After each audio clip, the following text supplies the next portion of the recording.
Cities can and must lead the way in tackling climate change, waste and resource management and regenerative economies. To get there, change will therefore be a constant in the years ahead for our major urban centres.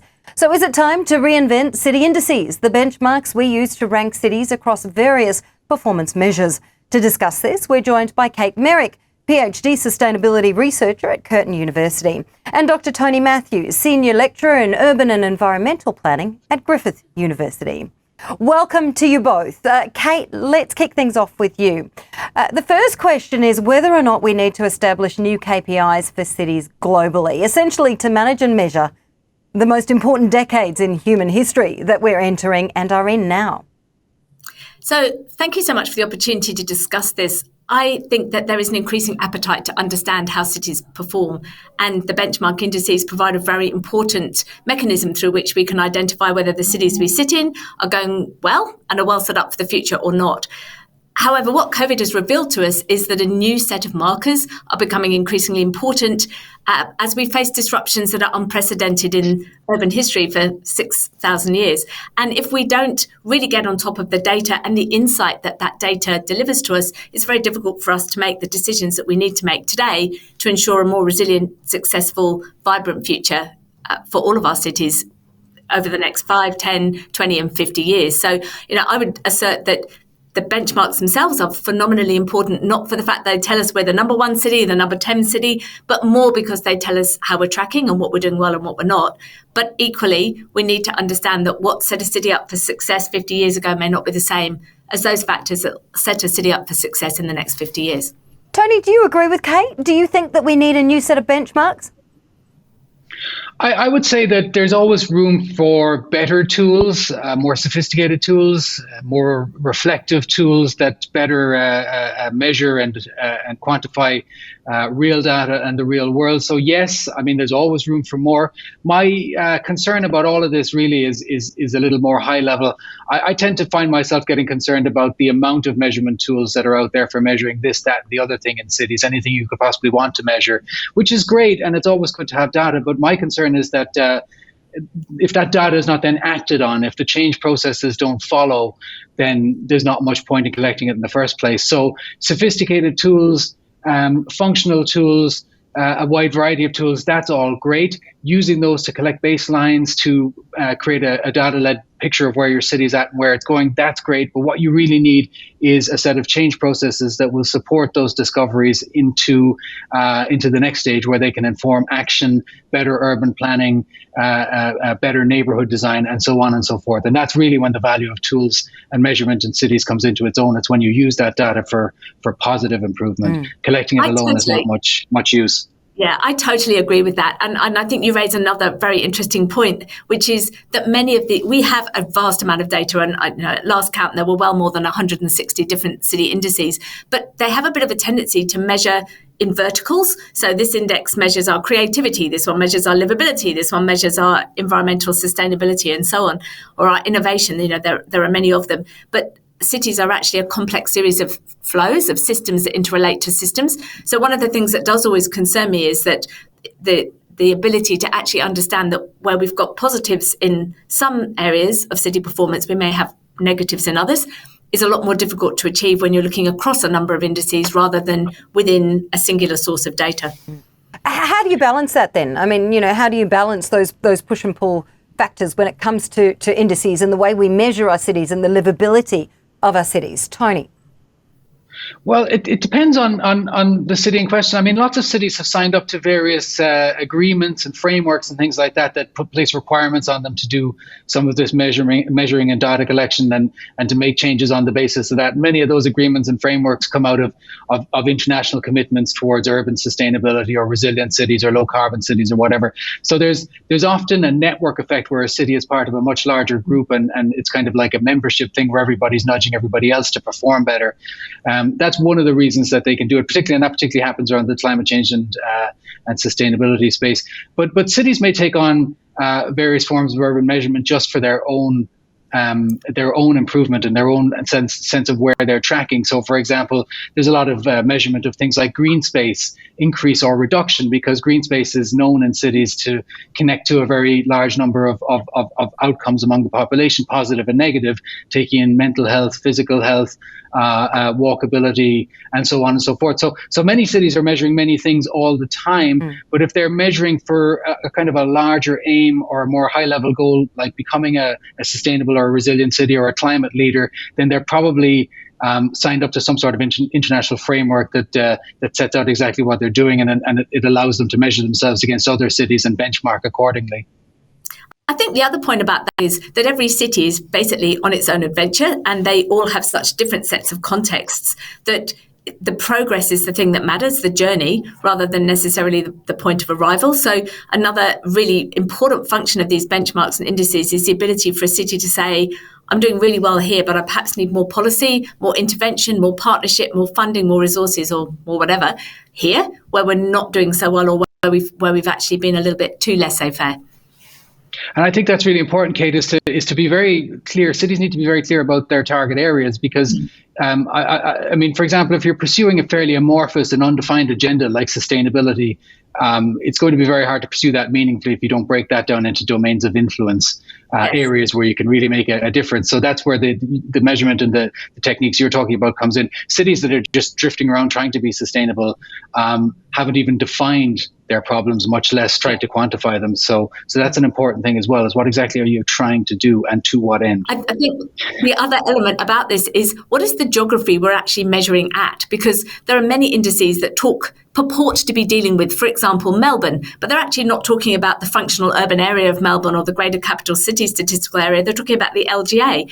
And we're interrelating that to Brisbane, which is many, many times the surface area in size, because it has a different geopolitical structure. So it's often really difficult to know whether you're looking at a score that relates to a huge land area or a fairly compact land area. So again, having an understanding of what is the functional geography over which these scores are being created, because looking at the resiliency of the core of a city in the absence of the hinterland of the city is clearly absurd. And then throw onto the top of this that point that Tony made about having an undefined agenda when it comes to targets like sustainability. I mean, this is becoming a much bigger problem than I thought it was. So, Tony, how do you resolve that? To Kate's point, and then overlay it with the point that you were making before. How do you make this uniform, and how do you make it uniform so that it's globally uniform, not just locally? Well, there are efforts to do that, like the UN Sustainability Goals, for example, is try and break down sustainability into a number of domains of activity. One of those is cities and livable cities. But more broadly within those thematic domains, cities will find areas where they can contribute or improve if they want to. How much has changed for the both of you in your role since COVID when it comes to, overlaying this discussion that we're talking about benchmarks and new city benchmarks? Tony?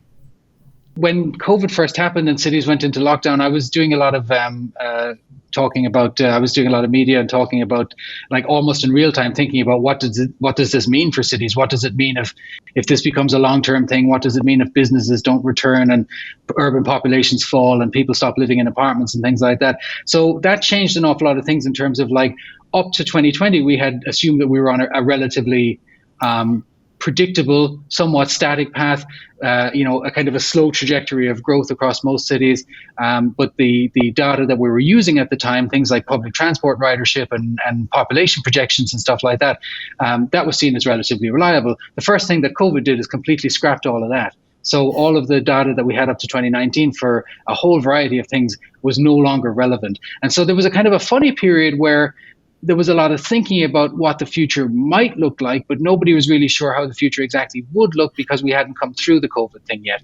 Now that we are through it and people have returned to cities and offices are filling up and there seems to be a fair bit of footfall around cities again, we have to start reestablishing now, well, what are our new data sets around population projection, public transport ridership, and so on and so forth. Because if you don't have a firm handle on that as a city, then it's very hard to project your financial future, if nothing else. So COVID has disrupted a lot of our reliability around data, and now we have to start reassembling it. But one of the questions is the behavior of people in cities long term from here on, especially around working from home.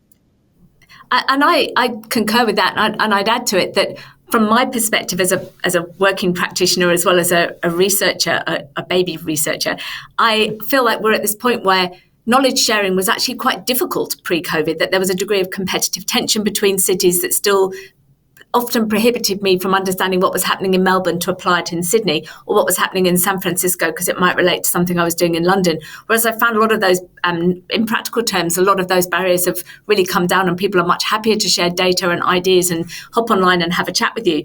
But the other thing that I've really seen is that there's been a shift in thinking to taking cities for granted, particularly city centres.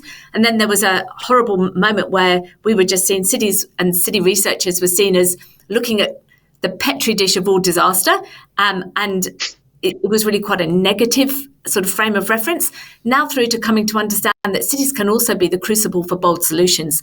And so this kind of upswing of interest in how cities and city practitioners come together, share information, and actually collectively work through to a better solution, I'm finding quite enlightening. What is the number one benchmark when you look at a city? I mean, is it as easy as defining what that is? You know, we talked about sustainability before. Is that the driving force? What is number one? God, that's such a difficult question. For me, for so many reasons, not just those which COVID has revealed, but also for if we're going to move forward in a knowledge economy, if we're going to build cultural change and cultural uptake around environmental resilience, it always comes back to the same thing.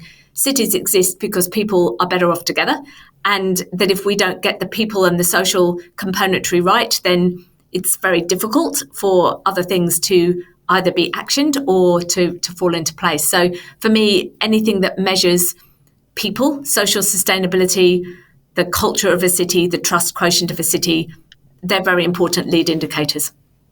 I think probably in the public consciousness, Kate, and maybe you'd agree with this, but in the public consciousness, I think that probably gets collected a lot of the time under this notion of livability. So if cities are seen to have high livability indexes, they're seen to be positive places across all those domains. Whether they are or not is probably less relevant. And sorry, I talked over you, which is very rude of me, but I think you've just made the most important point, that when people look at a livability index, Joe Public goes, fantastic, we're in the top 10 livability, my life must be good. Whereas in reality, just because you're perceived to be livable doesn't necessarily mean that you've got a great resilient population structure, or that some of the underlying indicators of social resiliency are actually all that great. So, picking on Melbourne, because I actually really like Sally Capp and I like all the people in Melbourne, that has ordinarily quite a high livability score, yet some of its underlying social indicators, as COVID has really shown us, are not that strong. Whereas if you looked at a city like Vienna, which has very high livability ranking as well, it actually has much stronger social fundamentals. So I think it's quite concerning sometimes that you can perceive a livability score to say that things are sweet, when actually underneath that, they may not be quite so sweet.